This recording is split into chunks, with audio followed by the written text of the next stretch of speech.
Es importante explicar qué es el MIT porque ya lo mencionamos en el capítulo anterior y tendrá un gran peso el resto de esta historia. Siglas de Massachusetts Institute of Technology es una de esas instituciones que parecen existir fuera del tiempo, como si hubieran sido construidas no solo con ladrillos, sino también con ideas. Nació en 1861 en Cambridge, frente al río Charles, justo cuando Estados Unidos comenzaba a transformarse en una nación industrial. Su misión era sencilla y ambiciosa a la vez: formar ingenieros y científicos capaces de construir el mundo moderno. Con los años, el MIT se convirtió en un laboratorio vivo de invención. Los pasillos resonaban con experimentos, pizarras llenas, prototipos, soluciones imposibles, que de pronto se volvían realidad. Era un lugar donde el futuro no se imaginaba, se ensamblaba. Para mediados del siglo XX, el MIT ya era el epicentro intelectual del cómputo moderno. Si la historia del Internet se contara como la odisea de una civilización, el MIT sería una de sus ciudades sagradas, el templo del pensamiento, donde la idea de máquinas comunicándose, y luego de humanos comunicándose a través de estas, empezó a tomar forma tangible. Fue aquí donde nació el preludio del Internet, no en cables submarinos ni en protocolos globales, sino en un cambio conceptual profundo: el paso de la computadora individual a la computadora compartida, del silencio mecánico al murmullo colectivo, de la soledad del cálculo a la posibilidad de una comunidad digital, antes de que existiera siquiera el nombre. Antes de continuar, vale la pena detenernos un momento en otro lugar que aparecerá varias veces a lo largo de este capítulo. No era un gigantesco centro de investigación tecnológica como el MIT, no albergaba los laboratorios más masivos y financiados del país. Era Dartmouth College, una universidad fundada en 1769 en Hanover, New Hampshire, un campus pequeño y tradicional, nacido mucho antes de que existieran la electricidad o las computadoras. Para mediados del siglo XX, Dartmouth seguía siendo una institución pequeña comparada con los gigantes de la costa este. Pero, a veces, la historia no cambia por el tamaño del lugar, cambia por las personas que se reúnen en él. Y eso fue exactamente lo que ocurrió durante el verano de 1956. Mientras el MIT exploraba los límites del hardware, Dartmouth se convirtió en el punto de encuentro de los matemáticos y científicos más brillantes de su generación, investigadores obsesionados con una pregunta que entonces parecía ciencia ficción. ¿Podría una máquina llegar a pensar?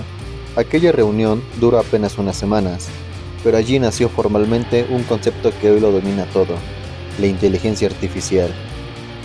Pero el idilio de Dartmouth con el futuro no terminó ahí. En los años siguientes, esa misma obsesión por hacer tecnología más accesible nos llevaría a desarrollar sistemas para compartir tiempo de cómputo entre estudiantes comunes, no solo científicos. Por eso, aunque Dartmouth no tuviera el tamaño del MIT, durante este capítulo será imposible ignorar su importancia, porque el alma de la era digital comenzó, precisamente, en sus aulas de ladrillo rojo.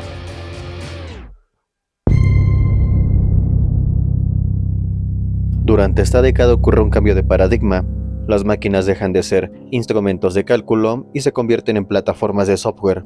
La inteligencia deja de estar en los cables y transistores y comienzan a vivir en el código. La estabilidad que ofrecía la memoria magnética, aquella malla de diminutos anillos de ferrita, capaces de recordar ceros y unos sin necesidad de energía constante, permitió un nuevo salto: el software.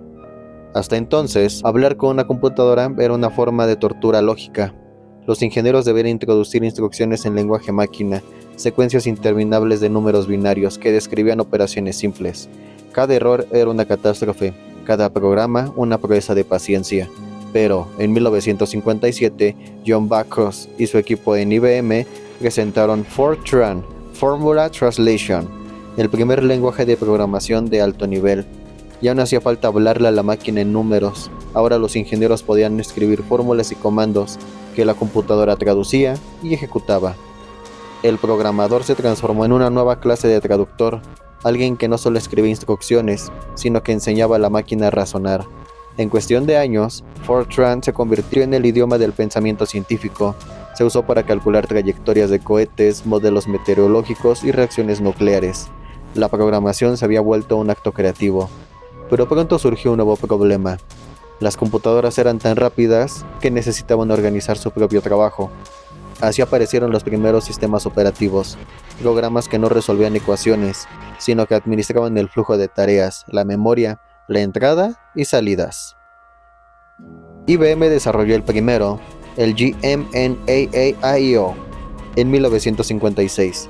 Era rudimentario, sin interfaz ni gráficos, solo disciplina digital, pero su propósito era revolucionario, no resolver ecuaciones, sino administrar el orden digital. El sistema controlaba el flujo de tareas, gestionaba la memoria y coordinaba la entrada y salida de datos. Por primera vez, una máquina se gobernaba a sí misma.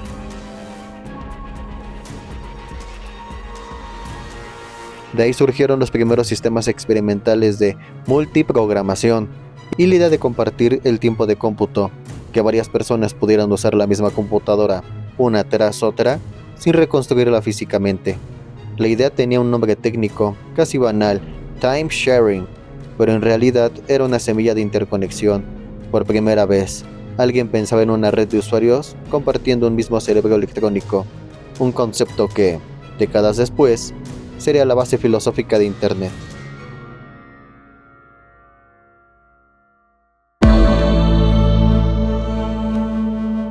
El miedo tomó forma institucional. El 4 de octubre de 1957, el mundo miró al cielo y vio una esfera metálica cruzar el firmamento. Sputnik 1, el primer satélite artificial lanzado por la Unión Soviética. El mensaje no fue astronómico, fue político.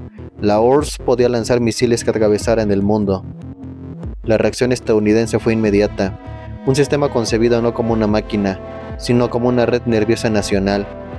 En 1958 nació DARPA, Defense Advanced Research Projects Agency, y no nació por curiosidad científica, no nació para explorar, nació por miedo, miedo a perder, miedo a quedarse atrás, miedo a no saber. Estados Unidos jamás volvería a quedarse atrás.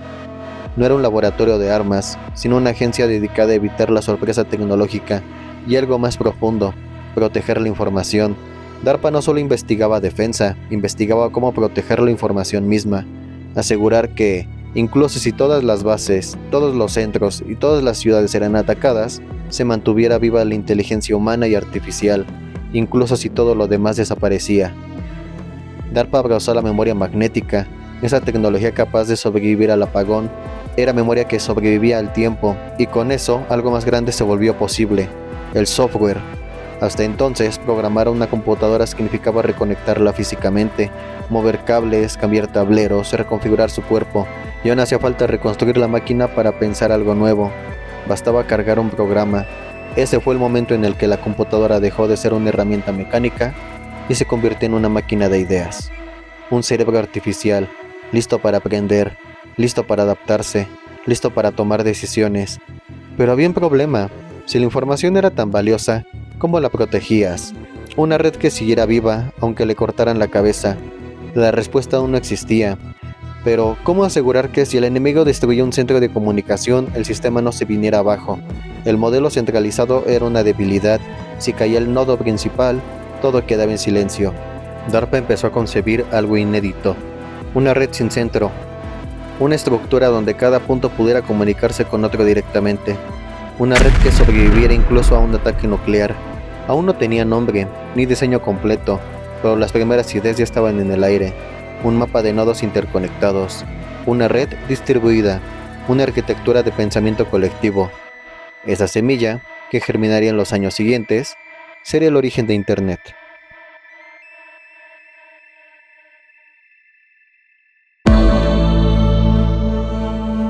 Mientras DARPA imaginaba redes, en el MIT un grupo de investigadores liderados por John McCarthy trabajaba en un sueño paralelo: que una sola computadora pudiera servir a muchas personas a la vez.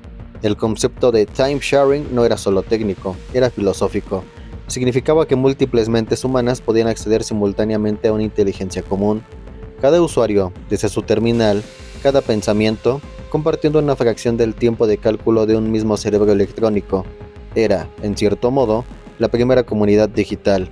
De esas ideas nacerían laboratorios como MIT Computation Center, donde los jóvenes ingenieros y matemáticos desarrollarían lenguajes como Lisp en 1958, el primero diseñado para la inteligencia artificial. El metal seguía siendo importante, pero el futuro ya no estaba en los cables, sino en el código. Durante esta década, la humanidad comprendió algo que cambiaría para siempre su destino. Las máquinas podían almacenar información, Pero el verdadero poder no era retenerla, sino enseñarles a transformarla. El conocimiento se volvió territorio, y en plena Guerra Fría, la información se convirtió en la nueva forma de seguridad.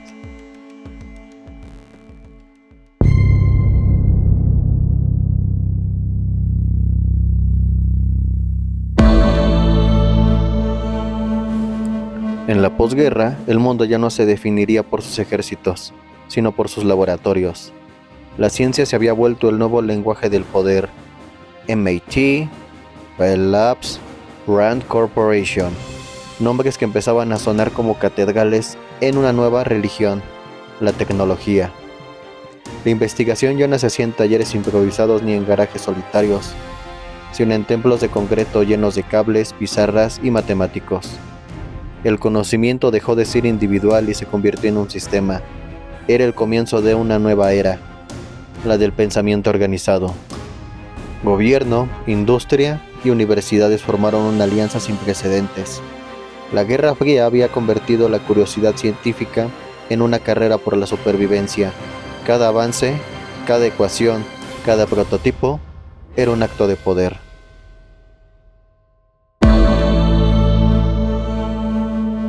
Las máquinas crecían, las salas de cómputo se multiplicaban, y con ellas surgió una nueva figura, el programador.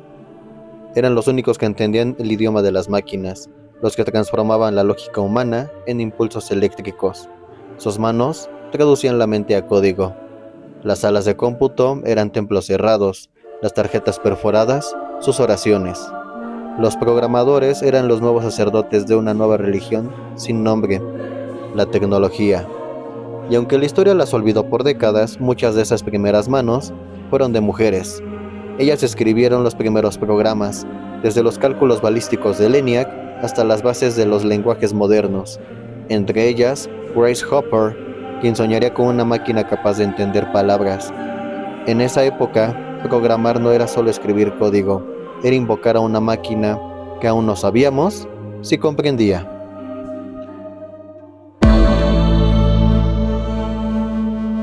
Como vimos, la llegada de Fortran en 1957 le había dado a los científicos e ingenieros la capacidad de traducir las fórmulas del universo a código. El pensamiento científico ya tenía un idioma, pero el mundo estaba cambiando rápido, y la escala de la sociedad industrial requería algo más que ecuaciones matemáticas, requería administración. Ahí es donde surge la figura de la contraalmirante Grace Hopper. Hopper sostenía una idea que, para muchos puristas de la época, era una locura. Las computadoras debían ser capaces de entender palabras en inglés común, no solo fórmulas matemáticas o números binarios. Ella sabía que, si la informática iba a transformar al mundo, los negocios y los gobiernos debían poder usarla sin necesidad de un doctorado en matemáticas. Pero antes de que las máquinas entendieran palabras, Hopper y su equipo tenían que lidiar con la cruda realidad del metal y la electricidad. Fue en septiembre de 1947, mientras trabajaban en la computadora Mark II, cuando un error inexplicable detuvo el sistema. Al abrir la máquina para inspeccionarla, encontraron a la culpable, una polilla real atrapada entre los contactos de un relé, impidiendo el flujo de energía. Con el humor seco que la caracterizaba, Hopper retiró el insecto y lo pegó en el diario de bitácora del laboratorio con una nota: primer caso real de un bug siendo encontrado. Lo que comenzó como una anécdota en el taller terminó bautizando para siempre a los errores del mundo digital. Desde ese día, los programadores ya no solo buscan fallos en la lógica, buscaban bugs en el sistema.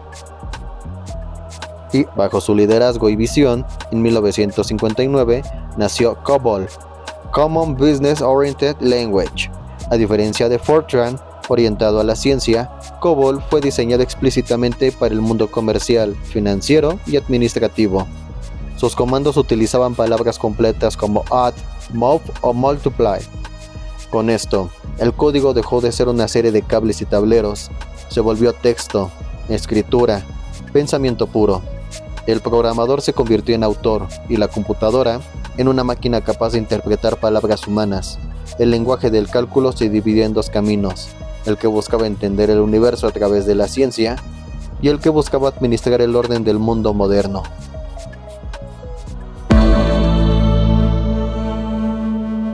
A mediados de los 70, el conocimiento ya no pertenecía a individuos, sino a instituciones. Laboratorios, universidades y corporaciones compartían un mismo objetivo: construir inteligencia, aunque todavía no supieran cómo llamarla.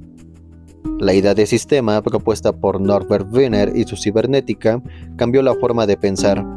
El cerebro, la máquina, la organización, todos podían entenderse como redes. Las máquinas comenzaban a generar más información de la que los humanos podían comprender. El control se volvió una ilusión. La humanidad empezaba a depender de los sistemas que había creado. En menos de 20 años, pasamos de engranajes a transistores, de cálculos a pensamiento, y de herramientas a cerebros eléctricos. Y muy pronto, esas mentes de silicio empezarían a conectarse entre sí. El mundo aún no lo sabía, pero el próximo salto no será de hardware, sino de comunicación.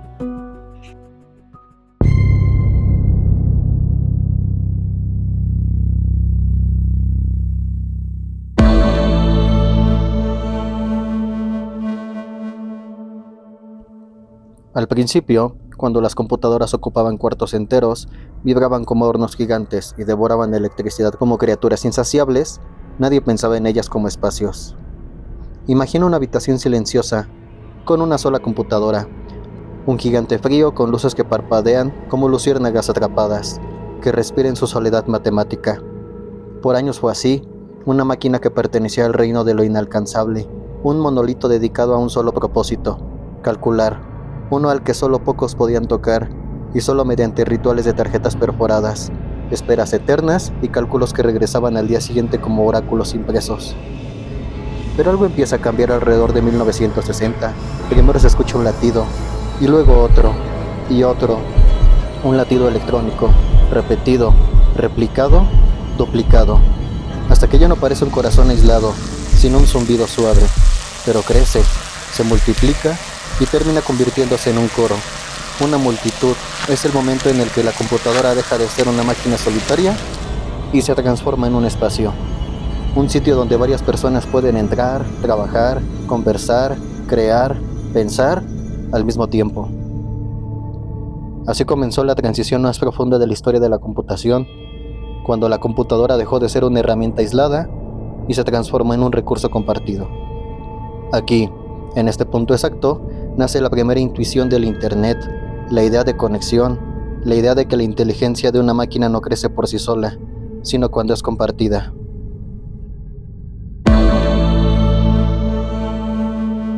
Antes del time sharing, usar una computadora era como pedir audiencia con un rey distante.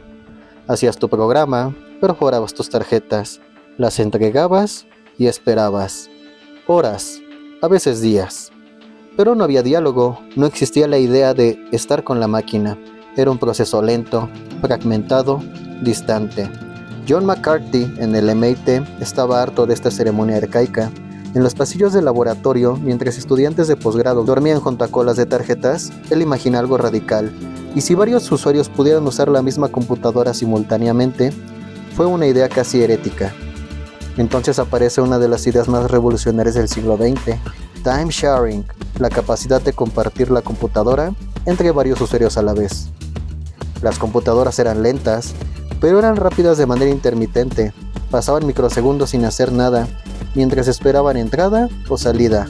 McCarthy vio en estos microsegundos un potencial revolucionario: dividir el tiempo de la máquina en rebanadas de minutos y asignarlas a distintos usuarios.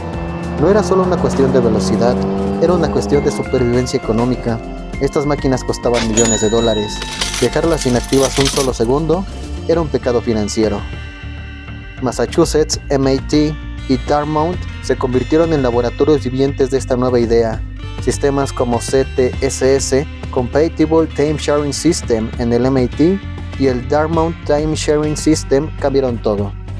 Un cerebro compartido.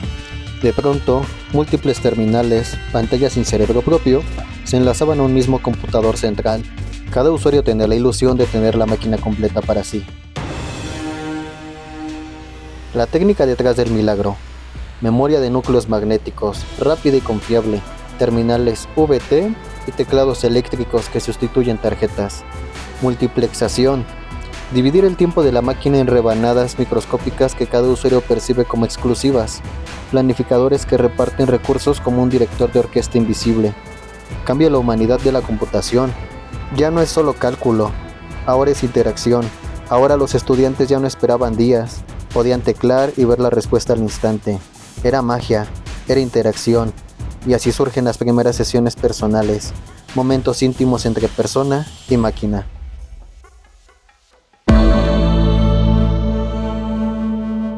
Mientras el MIT y Dartmouth impulsaban el time-sharing académico a más de 1500 kilómetros de distancia, en la Universidad de Illinois estaban haciendo algo todavía más revolucionario. En 1960, el ingeniero eléctrico Donald Bitzer comenzó el desarrollo de un sistema educativo experimental llamado Plato. Su nombre provenía de Programmed Logic for Automatic Teaching Operations. La idea original era sencilla, utilizar computadoras para enseñar, pero con el paso de los años, Plato evoluciona hasta convertirse en algo que nadie había previsto. Gracias al trabajo de Bitzer y de investigadores como Chalmers Sherwin y Daniel Alpert, el proyecto pasó de funcionar en una única computadora local a una enorme red de terminales conectadas que permitían que cientos y después miles de estudiantes interactuaran al mismo tiempo. Lo extraordinario era que todo esto ocurría a finales de los años 60 y durante los 60, cuando la mayoría de personas ni siquiera había visto una computadora, las terminales de Plato incorporaban tecnologías que parecían venir del futuro. Utilizaban pantallas de plasma inventadas y desarrolladas específicamente para este proyecto, capaces de mostrar gráficos avanzados y un característico brillo naranja neón que fascinaba a los estudiantes.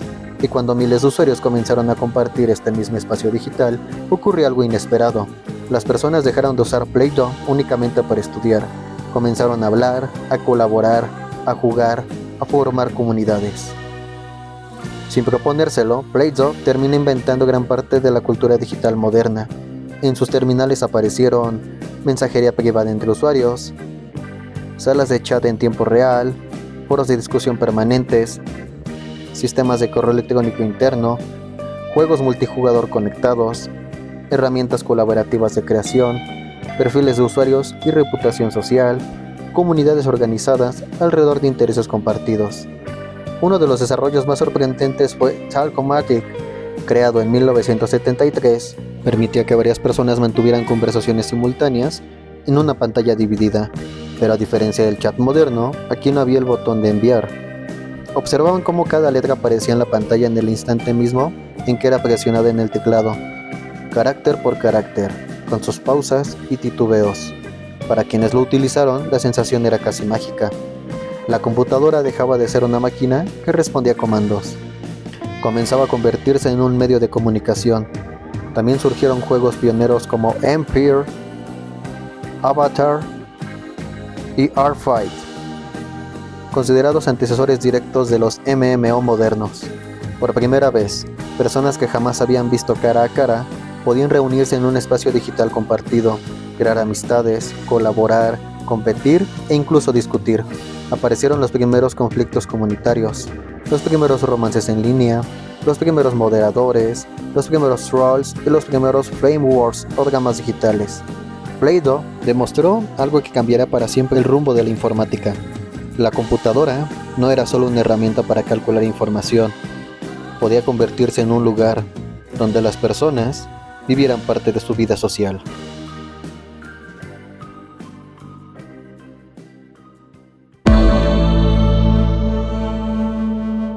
J.C.R. Licklider era psicólogo, científico, futurista. En 1962 escribió un memo legendario que hoy parece profético para ARPA titulado Galactic Network, una red de computadoras interconectadas, accesible desde cualquier lugar. Para él, las computadoras serían bibliotecas conectadas, centros de comunicación, lugares de encuentro intelectual y plataformas de creatividad colectiva. Imaginó algo inconcebible para su época, una red global, distribuida, donde cualquier persona pudiera acceder a información desde cualquier lugar, una biblioteca universal, una conversación infinita, una comunidad sin fronteras físicas.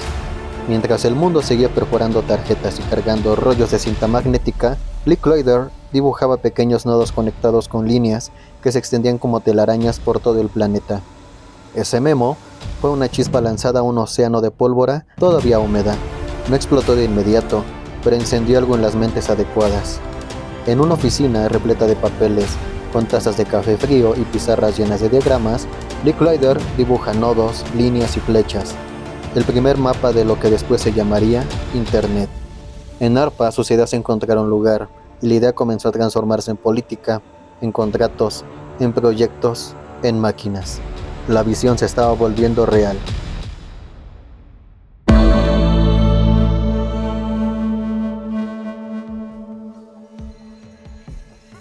El problema de la telefonía tradicional era simple. Una vez que se establece una llamada, la línea queda completamente ocupada, ineficiente, costoso, lento. Para conectar computadoras se necesitaban líneas telefónicas, pero las líneas telefónicas eran diseñadas para voz, no para datos. Conectarlas de una manera continua era carísimo e ineficiente. Cada llamada necesitaba un circuito dedicado, reservado. Si la computadora no enviaba datos por un segundo, ese segundo se desperdiciaba. Entonces llega la idea revolucionaria. ¿Y si rompemos la información en pequeños paquetes? ¿Y si cada paquete viaja por su propio camino? ¿Y si la red no reserva nada, solo entrega? Los pioneros, Paul Baran de Rand Corporation, preocupado por redes resistentes a ataques, Donald Device del NPL en Reino Unido, quien acuña formalmente el término packet, y Leonard Cranebrook, quien aporta la teoría matemática para hacerlas eficientes. Era una idea simple, pero transformadora. Iría contra la lógica de toda la telefonía mundial, pero funcionaría. La telefonía es como rentar una carretera completa para un solo auto. La conmutación por paquetes es como enviar miles de pequeñas cajas por múltiples caminos, cada una con su etiqueta de destino.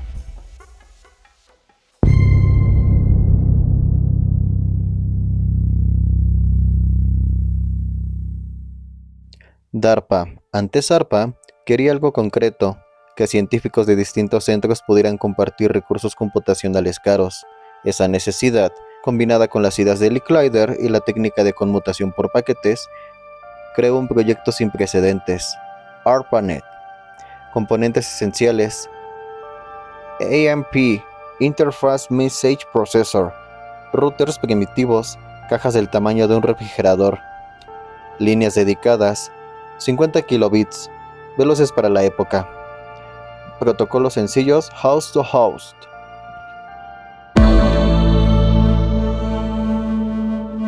En la noche del 29 de octubre de 1969, en un pequeño laboratorio en UCLA, la atmósfera tenía algo extraño, un silencio tenso, eléctrico.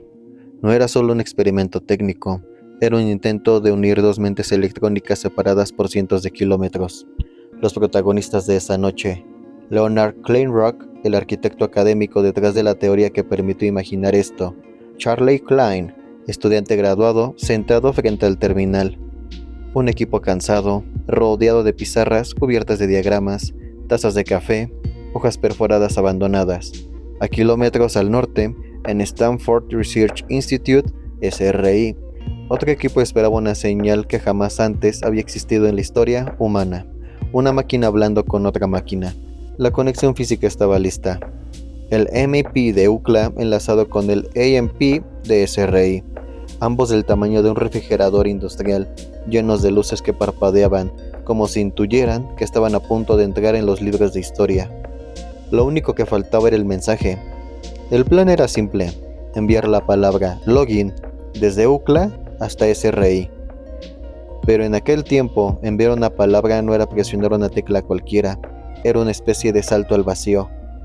Charlie Klein comenzó, primero la L, una tecla que cayó como un sonido sordo, casi tímido. En la consola de SRI apareció L. La habitación se llenó de un murmullo. No era celebración todavía, era algo más delicado, la sensación de que lo imposible acababa de dar su primer paso. Luego vino la O. Klein presionó la tecla. En UCLA, las luces del AMP parpadearon con un ritmo ansioso. En SRI, la consola lo mostró. Lo. Y entonces, el sistema colapsó. Se cayó. Irónicamente, Esta fue la primera vez que se cayó una red semejante al Internet de hoy. No hubo explosión, no hubo alarma, solo un silencio abrupto, una caída, una interrupción involuntaria, como si la red misma hubiera respirado demasiado hondo y se hubiera desmayado. Pero en medio de esa caída, algo inmenso había sucedido. Esas dos letras, lo, no eran un error, era nacimiento. Lo, como lo logramos. Lo, como lo imposible ahora es posible. Lo, como un suspiro que anunciaba un futuro entero. Cuando reconstruyeron la conexión minutos más tarde y finalmente enviaron todo login, ya no importaba. La historia se había escrito con dos letras. Ese primer suspiro digital se convirtió en símbolo, porque esa noche, sin fanfarria, sin público, sin discursos, el mundo oyó por primera vez a dos computadoras intentar hablarse. Y ARPANET, la red de apenas 4 nodos, UCLA, SRI, UCSB y UTA, comenzó a crecer como un organismo recién descubierto, en silencios, en errores, en parpadeos de luces, pero creciendo inevitablemente. Mientras la vida afuera seguía igual, autos, radios, periódicos, en los pasillos iluminados por tubos fluorescentes de los laboratorios, nacía el embrión del universo conectado en el que vivimos hoy.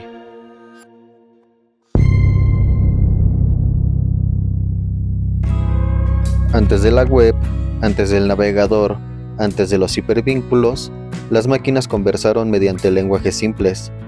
Telnet, acceso remoto. FTP, transferencia de archivos. SNDMSG, mail, correo temprano. El correo electrónico, aunque primitivo, explotó. Era la primera gran aplicación de red. De pronto, un mensaje podía viajar de una universidad a otra en segundos. Era una revolución silenciosa. Pero hay noches que no sabes que van a cambiar la historia. No hay público, no hay aplausos, no hay una placa que diga aquí ocurrió algo inmenso. Solo un ingeniero, un terminal iluminado con un foco cansado y el zumbido tenue de dos máquinas que nadie imaginaba capaces de conversar.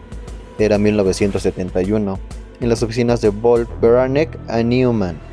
Ray Tomlinson, un programador de mirada tranquila y dedos inquietos, probaba un experimento que, según él mismo admitiría tiempo después, no debía estar haciendo en ese momento. Su tarea oficial era otra, pero la curiosidad, ese motor silencioso del progreso humano, lo empujó a intentar algo casi absurdo, que una computadora pudiera dejar un mensaje dentro de otra. Hasta entonces, las máquinas podían calcular, procesar, imprimir, pero comunicar algo personal era un territorio inexplorado. Un mensaje no como archivo, no como instrucción, sino como gesto humano. Tomlinson tomó una decisión diminuta, pero trascendental. Eligió un símbolo del teclado que no tenía diseño, que no pertenecía al lenguaje común, una arroba, simplemente porque estaba ahí y nadie la usaba. Este signo antiguo de contabilidad que a nadie le importaba se convirtió, en un instante, en el puente entre personas y máquinas. Usuario, arroba, máquina. Tecló un mensaje, corto, insignificante. Él mismo admitiría que no vale la pena recordarlo. Algo como QWERTIOIOP. QWERTIOP. Lo importante no era el contenido, sino el hecho.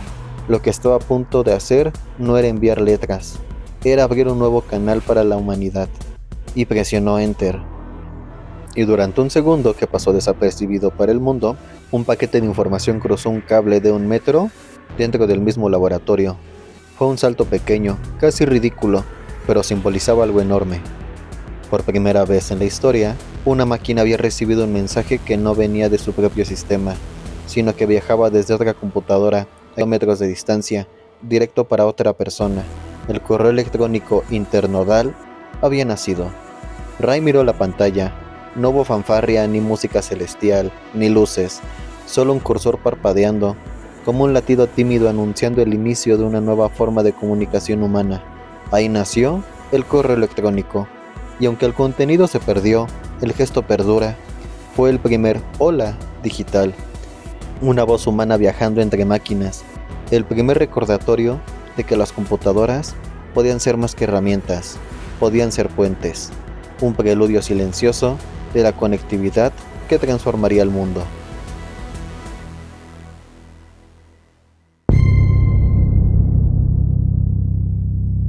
Las computadoras estaban conectadas entre sí, pero ¿cómo se conectaba la gente? El hardware del acceso, terminales tontos, teclados mecánicos, líneas telefónicas, módems de 300, 1200, 2400 bps, cabinas universitarias abiertas toda la noche. Ese chillido metálico del módem, desconocido para nosotros hoy, era en su tiempo la puerta al futuro.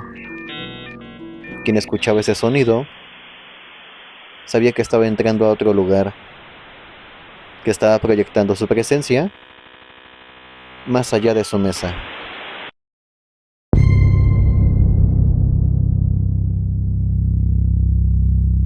Con el crecimiento vino la pregunta inevitable: ¿quién controla la red? ¿Debe ser para usos militares?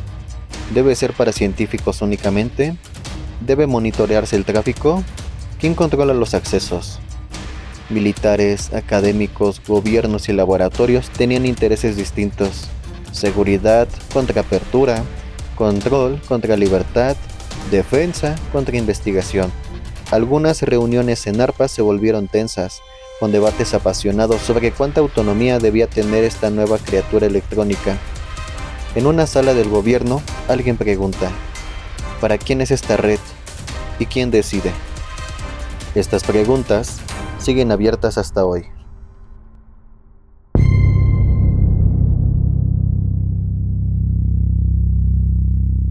Con usuarios, reglas y acceso, comienza a surgir algo más profundo: una cultura en red, mailing list sobre ciencia, matemáticas, astronomía, intercambio de código entre universidades, primeras netiquetas, humor digital primitivo.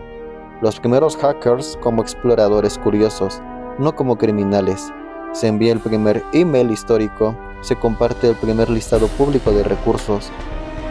Un estudiante escribe el primer juego oculto dentro de un sistema académico. Nacen bromas internas, firmas digitales, tradiciones.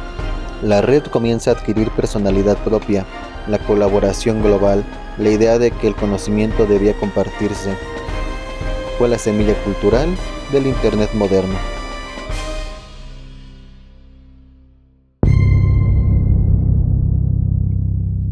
En menos de 10 años, la computadora pasó de ser un artefacto aislado, enorme, inaccesible, lento, solitario, a convertirse en un recurso compartido, un espacio social, un puente entre mentes, una comunidad creciente, un punto dentro de una conversación global, una red de redes. El preludio del Internet había comenzado. Las máquinas ya no trabajaban solas, ya no calculaban en silencio, ahora hablaban. Primero entre ellas, luego con nosotros.